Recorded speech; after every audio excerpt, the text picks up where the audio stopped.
여전히 지수는 방향성이 없습니다. 이런 가운데 종목별 수익률 게임이 활발하게 펼쳐집니다.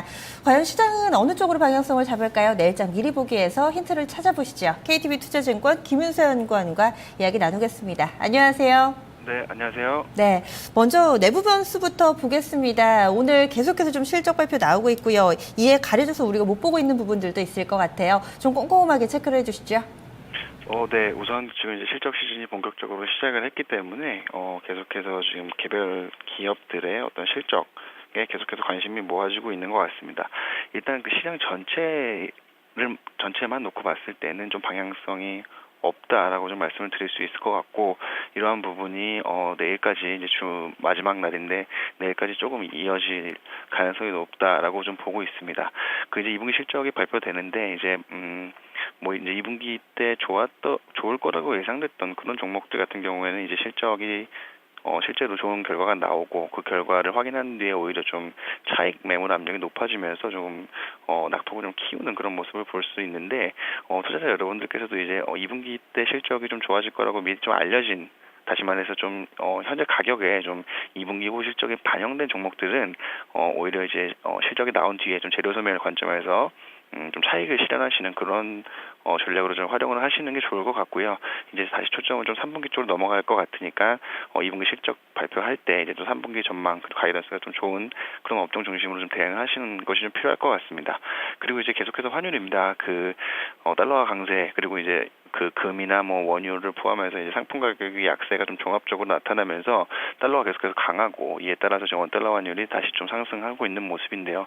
이런 부분도 오늘 밤에 이제 미국 금융시장, 글로벌 금융시장에서 또 외환시장의 움직임, 그리고 상품 시장의 움직임 같이 좀 살펴보셔야 될 것 같습니다.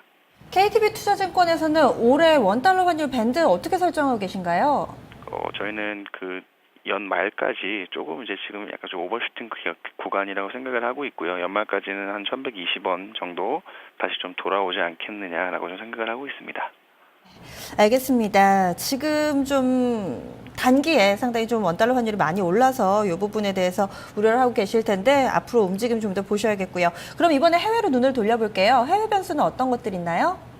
네, 그 잠시 말씀드렸듯이 이제 달러와 방향성 계속해서 좀 체크를 해보셔야 될 것 같고, 우선 좀 전망하기가 자체가 굉장히 어렵습니다. 그래서 이제 그냥 좀 받아들이는 부분이기 때문에 그 달러화랑 그다음에 상품, 그리고 금 가격이 요새 계속 빠지고 있는데 금 가격이 좀 반등이 나와줄 수 있을지, 그리고 또 원유, 그리고 뭐 구리 같은 좀 상품 가격이 좀 반등 나와줄 수 있을지 좀 제일 중점을 맞추셔서 보셔야 될 것 같은데, 일단 좀 단기적으로는 급한 반등이 나오긴 좀 어려워 보입니다. 물론 이제 많이 빠지긴 했기 때문에 좀 기술적인 반등 자체는 나올 수 있겠지만, 그 상품 시장의 어떤 그 수요와 공급을 종합적으로 판단해 봤을 때 수요는 계속해서 약한 상황이 이어지고 있고, 또 공급은 계속해서 좀 늘어나는 구조이기 때문에 아무래도 가격이 좀 중기적으로는 조금 더 하향 압력을 받을 수 있지 않을까라고 생각을 하고 있고요.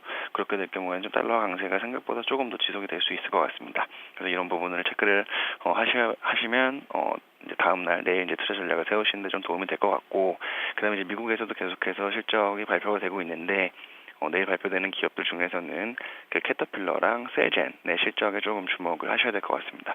일단 캐터필러 같은 경우에는 아무래도 그 미국 경기 민감 업종 중에서 가장 좀 대표 종목이기 때문에, 또 이 부분을 통해서 미국 경기 그리고 세계 경기에 대한 어떤 판단을 내리는데 좀 사람들이 주목을 하고 있기 때문에요. 그 점을 주목을 하시면 될 것 같고, 셀젠 같은 경우에는 이제 바이오 기업들 중에서 이제 처음으로 이제 실적이 발표되는 종목입니다. 이제 셀젠의 실적에 따라서 또 향후에 또 바이오 기업들이 어떤 실적을 발표를 할지, 그리고 또 이와 관련된 또 국내 바이오 업종도 또 어떤 흐름을 나타낼지 좀 투자 심리에 영향을 미칠 수 있기 때문에 이 부분을 같이 주목을 하셔서 확인을 하시면 될 것 같습니다. 네, 업종으로 연관시키면 이 중장비 제조업체 쪽 그리고 바이오 쪽 이렇게 또 두 종목 실적에 관심을 두고 계신데, 우선은 시장 분위기는 크게 달라질 만한 힌트를 찾지 못하는 것 같은데요. 이런 시장 상황 속에서 어떻게 좀 대응하는 게 좋을까요? 전략 주시죠. 네, 우선 지금 시장이 좀 방향성이 없습니다. 계속해서 좀 일단 지수 레벨 자체는 그렇게 높은 부담스러운 상황이 아니기 때문에 어느 정도 좀 지수 하단은 좀 지지가 되고 있지만, 좀 계속해서 좀 외국인 매도가 출회가 되면서 좀 상단도 어느 정도 좀 막혀 있는 그런 상황이라고 볼 수가 있을 것 같고요. 가장 큰 원인은 지금 이제 환율 쪽인 것 같습니다. 아무래도 달러화가 여기서 추가적으로 좀 강세로 갈 것 같다라는 어떤 기대 심리가 있으면 반대로 이제 원화 가치는 계속해서 좀 떨어질 수밖에 없는 거고, 그 외국인 입장에서는 한국 주식을 보유하는 데 있어서 환 손실의 리스크를 져야 하는 상황이기 때문에 주가 차익에 대한 기대감이 높지 않은 상황에서 그러니까 환손실까지 발생하게 된다면 외국인 입장에서 굉장히 그 한국 주식에 대한 매력이 떨어지는 그런 상황이고요. 그렇기 때문에 단기적으로는 계속해서 좀 달러의 방향성을 지켜보고 달러 강세가 어느 정도 진정되고 원달러 환율이 다시 좀 아래쪽으로 방향을 잡는 그 시점이 좀 매수 시점이 되지 않을까라고 생각을 하고 있고요. 이 이후에 외환 시장이 좀 안정됐을 때는 저희는 다시 기존 주도 업종인 그 바이오와 내수 소비 관련 업종 가장 좀 좋게 보고 있습니다. 그리고 이제 대형 업종 중에서는 저는 이제 유틸리티 업종을 가장 추천을 해드리고 있고요. 아무래도 하반기 때 실적 개선이 가장 두드러지고 또 배당 매력도 좀 높은 상황이기 때문에 지금은 대형 업종 중에서 유틸리티 업종 관심을 갖자라고 좀 말씀을 드리겠습니다.